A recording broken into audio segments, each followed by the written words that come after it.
Hey guys, what's going on? John here from What's Spinning. Here today to go through my vinyl pickups for the month of February. We got some real good ones this month. Let's chat about them. Okay, first off, this one's actually like really freaking cool, especially for me. I already have this album in my collection, but first off, we have a really freaking cool vinyl. Like, I'm so excited to have this in my collection. I'm probably gonna end up framing this one, and you'll see why. I actually already have a copy of this in the old collection, but I picked up a second copy of Marissa Nadler's Strangers. Easily my favorite album of hers. Like, this was my folk album of the year when this came out. It has some of my favorite tracks by her, like Skyscraper and Katie I Know. So many great, ethereal, dark, atmospheric folk tunes on here. Really great stuff. And the reason I picked up a second copy is because Miss Marissa was having a little sale on signed goods. So I picked this up and she signed it for me. So I'm going to frame this and add it to my signed collection. Next up, little EP. Really love this EP. Listened to it a whole lot years ago. Finally decided to pick it up. It would be Beach Slangs, Who Would Ever Want Anything So Broken EP. It's a really solid little EP. It's only like 15 minutes long. This is like right before they released their debut full-length album, The Things We Do to Find People Who Feel Like Us.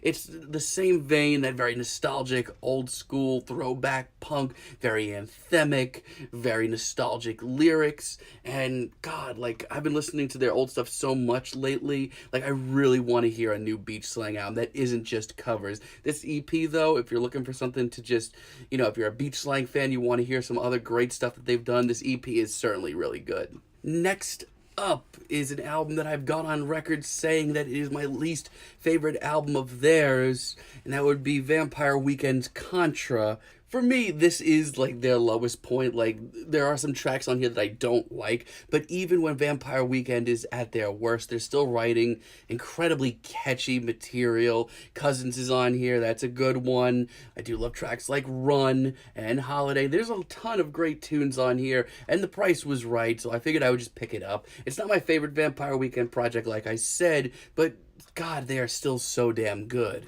Right, next up, I have been meaning to pick this up for ages. It is a copy of Woods at Echo Lake.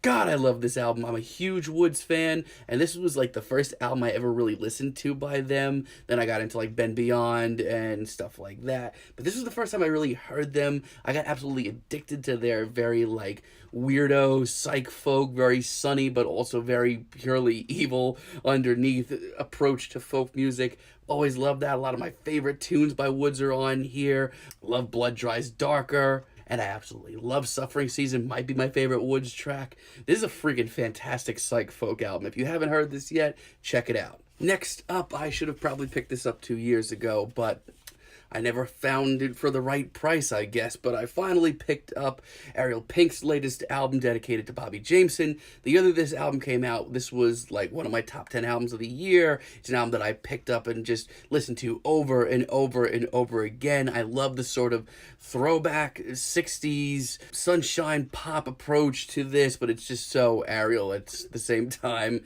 I love tracks like the title track and Bubblegum Dreams and Time to Meet Your God. This is a really great addition to the Ariel Pink discography. I really wanted to pick up the deluxe edition because I love the packaging on it, but the price was right on this, and I really just wanted to have it in my collection, so here we are. Another album that I probably should have really picked up years ago.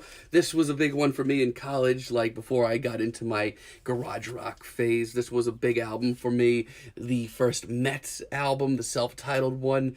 This album freaking rips. Like, still to this day, the production on this album is just so overblown, so massive, so in your face. It just sounds like the speakers are just gonna blow out completely listening to this album.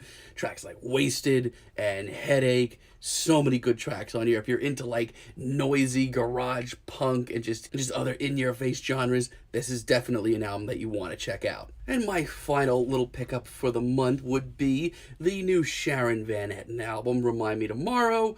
Really loved this folk album. It's not my favorite thing that Sharon's ever done, but I do really love like her expansion to other genres, and her performances continue to just be so earth-shatteringly emotional and intense.